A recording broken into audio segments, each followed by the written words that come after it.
Number जो काफ़ी important question है आप लोग के लिए एग्जाम 2024 के लिए लिखा है। दो क्रमागत धनात्मक पूर्णांकों का गुणनफल इतना है 306 यानी 306 है। इसे द्विघात समीकरण के रूप में लिखे, यानी द्विघात समीकरण के रूप में लिखना है। यानी दो गो क्रमागत धनात्मक पूर्णांकों का गुणनफल यानी दो गो इतना दिया है। तो यहाँ पर हम मानेंगे, चलिए रुकिए, यहाँ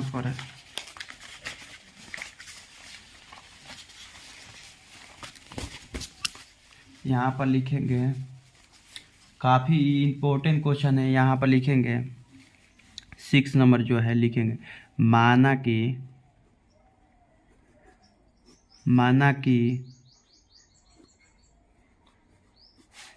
कि दो क्या चीज़ क्रमागत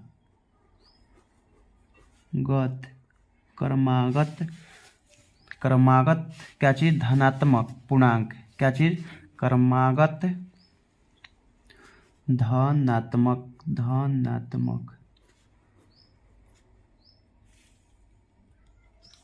संख्या, क्या चीज़ संख्या। आपका एक हो जाएगा x और एक हो जाएगा और x+1, ये हो गया, इतना हो गया। यानी माना कि दो क्रमागत धनात्मक संख्या क्या है, एगो x और एक हो गया x प्लस क्या चीज़ 1, क्या हो गया x+1। तो यहाँ पर लिखेंगे प्रश्न से, क्या लिखेंगे प्रश्न से आपका ये दे दिया है। तो अब इसको क्या करेंगे, हम लिखेंगे, यानी इसको x, उसके बाद क्या है वो x+1, क्या चीज़ x+1। अब बराबर में क्या दिया है 300 क्या चीज़ 6, यानी क्या दिया है 306। देखिए यहाँ पर बोला है कि इसका गुणनफल, यानी इसका गुणनफल, दोनों के गुणनफल यानी गुना कर दिए हैं। x पहला आपका है और दूसरा आपका है x+1 इंटू क्या है आपका बराबर में क्या है ये इतना 306 दिया है। इस दोनों के गुना करने पर, तो गुना करेंगे तो आपका आ जाएगा x² और प्लस x बराबर में क्या आ जाएगा 306। तो यहाँ पर देख लीजिए, इसको हम इधर लाएंगे तो x² प्लस x -306 बराबर में 0, ये आपका हो गया, बन गया। ये क्या हो गया आपका बन गया। यही पूछ रहा था। यानी यहाँ पर देखिए गुणनफल का मतलब हुआ कि गुना, गुणनफल का मतलब क्या हुआ गुना। तो ये दोनों का हम लोग क्या कर दिए, गुना कर दिए। इसका गुणनफल का योग हमें क्या दिया है, ये दिया है इतना, ये इसका दोनों के इतना दिया था बराबर में, तो इसको बराबर में लिख दिए, इसके साथ गुना कर दिए। आपका जो आया ये आपका द्विघात समीकरण हो गया। देखिए द्विघात समीकरण पूछ रहा था, यानी द्विघात समीकरण के रूप में लिखे, तो ये लिख दिए। उसके बाद अगला क्वेश्चन है आपका, बहुपद के मूलों का योग और गुणनफल इतना है तो बहुपद निकाले। यानी एगो इसका क्या दिया है, मूलों का योग और गुणनफल लिखेंगे। 7वां नंबर आपका दिया है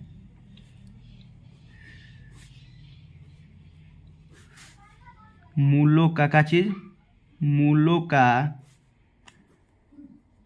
योग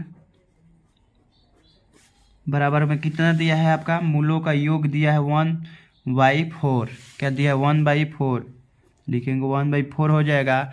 अब लिखेंगे इसका गुणनफल, दूसरा का हो जाएगा इसका गुणनफल,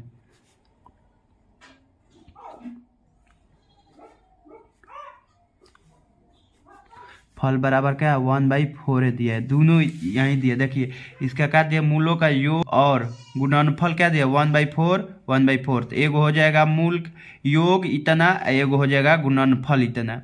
इसका क्या निकालना है, बहुपद निकालना है।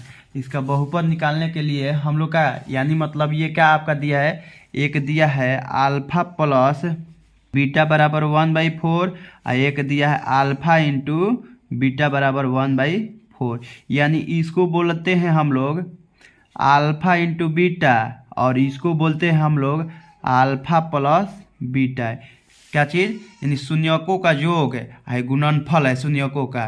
तो ये आपको हम लोग ये अल्फा प्लस बीटा बराबर इतना, अल्फा इंटू बीटा बराबर ये कितना दे दिया, ये वाला। इस समीकरण, द्विघात समीकरण हम लोग लिखते हैं इस किस तरह से। द्विघात समीकरण का क्या होता है, मूल आपका हो जाएगा x square minus alpha plus beta, यहाँ पर एक्स है, उसके बाद यहाँ पर प्लस होता है, क्या होता है यहाँ पर प्लस अल्फा इंटू बीटा बराबर क्या चीज़, जीरो। तो अब इसका मान रख देंगे x square minus alpha plus beta कितना है 1/4 एक्स लिख देंगे, प्लस अल्फा इंटू बीटा क्या है 1/4 इक्वल टू जीरो। अब इसका क्या कर देंगे, गुना कर देंगे। तो देखिए ये दोनों के सबका एलसीएम एक ले लेंगे तो 4 मिल जाएगा, और ये तिरछा तिरछी गुना, तो 4x स्क्वायर माइनस क्या आ जाएगा एक्स, और यहाँ पर आपका 1 और बराबर में जीरो। तो ये भागा में है तो इधर आएगा गुने में, तो हो जाएगा 4x square minus x plus क्या चीज़ 1 इक्वल टू जीरो।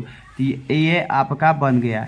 यहीं पूछ रहा था, यहीं आ गया, देख लीजिए पूछ रहा था बहुपद निकाले, क्या चीज़ निकाले, बहुपद। क्वेश्चन नंबर 8वां कह रहा है पी का मान निकाले यदि दिए हुए समीकरण का मूल समान है। तो यानी समीकरण का मूल क्या है, समान है। तो चलिए पी का मान ज्ञात करना है। तो यहाँ पर क्वेश्चन लिखेंगे, कौन सा 8 नंबर आपका दिया है 3x square minus 5x plus में क्या दिया p इक्वल टू क्या चीज़ जीरो। देख लीजिए यहाँ पर ये दिया है। उसके बाद चलिए इसको हल करेंगे, यानी इसमें p का मान ज्ञात करना है।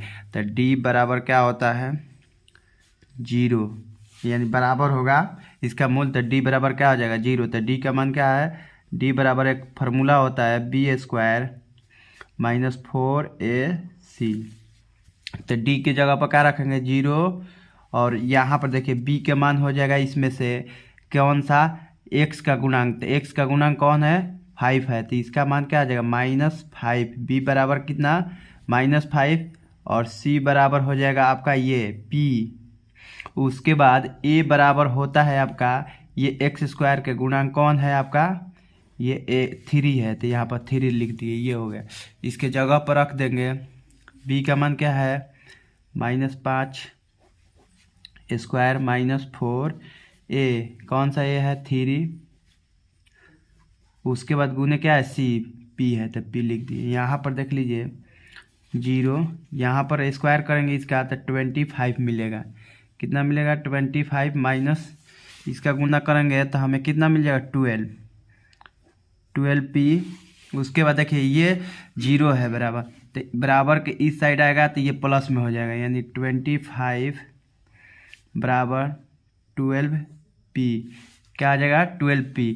तो यहाँ पर देखिए 12 है जो p के गुने में है, तो इधर आएगा भागे में 25 बाई क्या चीज़ 25/12 बराबर में क्या आ जाएगा p। तो ये आपका p का मान निकल गया। क्या आ गया, p का मान निकल गया। तो चलिए अगला क्वेश्चन देखेंगे।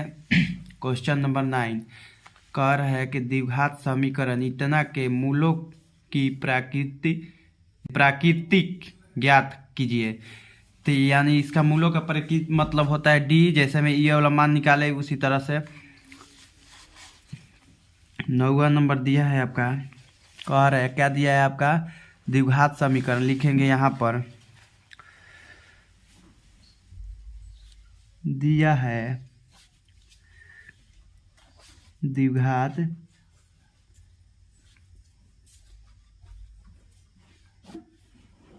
समीकरण, क्या चीज द्विघात समीकरण आपका दिया है कितना 2x स्क्वायर हो जाएगा 2x स्क्वायर -5x प्लस 3 है। तो यहाँ पर हो जाएगा प्लस 3 इक्वल टू 0। तो यहाँ पर देखिए छाटेंगे, अलग अलग करेंगे, यानी a बराबर हो जाएगा x स्क्वायर के गुणांक कौन है आपका 2 है, तो 2 हो जाएगा। उसके बाद b बराबर कौन हो जाएगा x के गुणांक, तो x के गुणांक में क्या है आपका गुणांक यानी 5 है, तो यहाँ पर हो जाएगा -5, देख लीजिए -5 है। उसके बाद c बराबर हो जाएगा कांस्टेंट, कांस्टेंट कौन है आपका 3 है, तो 3। और d बराबर होता है बी स्क्वायर माइनस 4ac। तो यहाँ पर देखिए b का मान रख देंगे, क्या है आपका -5, -5 का स्क्वायर माइनस 4a का मान क्या है 2, c का मान क्या है 3 यहाँ पर। उसके बाद क्या करेंगे, अब इसका स्क्वायर करेंगे तो हमें क्या मिल जाएगा 25, और उसके साथ ये वाला गुना करेंगे तो कितना मिलेगा 6, और 6 से टेबल कितना बार पढ़ेंगे 4 बार, तो हमें मिल जाएगा 24। यहाँ पर घटाएंगे तो क्या मिलेगा 1, क्या मिलेगा 1, तो ये d के मान आ गया आपका 1। यही आपको पूछ रहा था, यही आ गया। चलिए अगला क्वेश्चन देखेंगे। कह रहा है 10 नंबर, समीकरण इतना के मूलों की प्राकृतिक ज्ञात कीजिए, यदि मूलों का अस्तित्व हो तो उन्हें ज्ञात कीजिए। यानी मूलों का अस्तित्व है, यानी d बराबर देख लीजिए, d बराबर 0 और d से और एक होता है इधर से।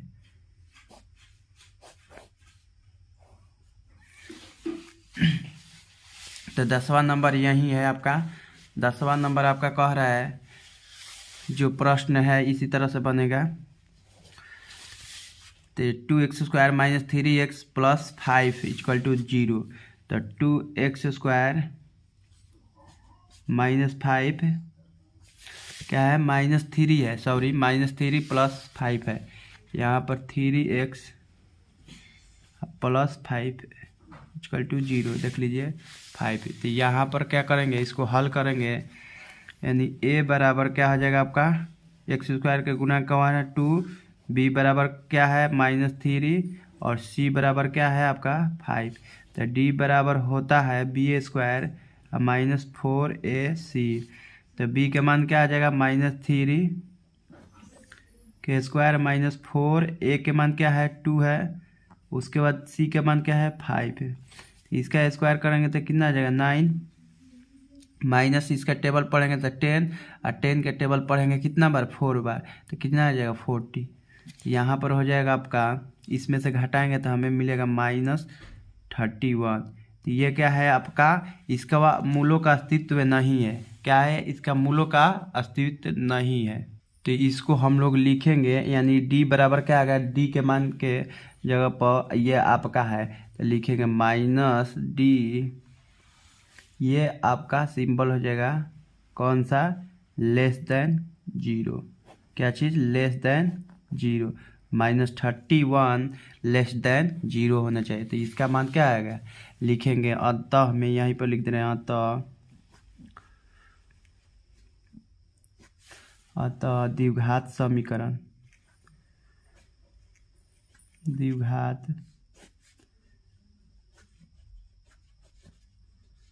समीकरण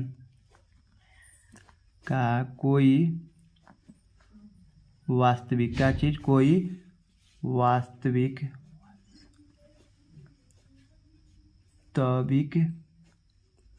कोई वास्तविक मूल नहीं है। क्या है, मूल नहीं है। इसका क्या है, कोई वास्तविक मूल नहीं है, यानी इसका मान क्या आ गया -31 <0। तो चलिए, आई होप कि मेरा वीडियो पसंद आया होगा, तो चैनल को सब्सक्राइब कर दीजिएगा और वीडियो के लाइक कर दीजिएगा। इसी तरह से हम लोग नेक्स्ट चैप्टर में मिल रहे हैं नेक्स्ट क्वेश्चन के साथ। चलिए चलते हैं।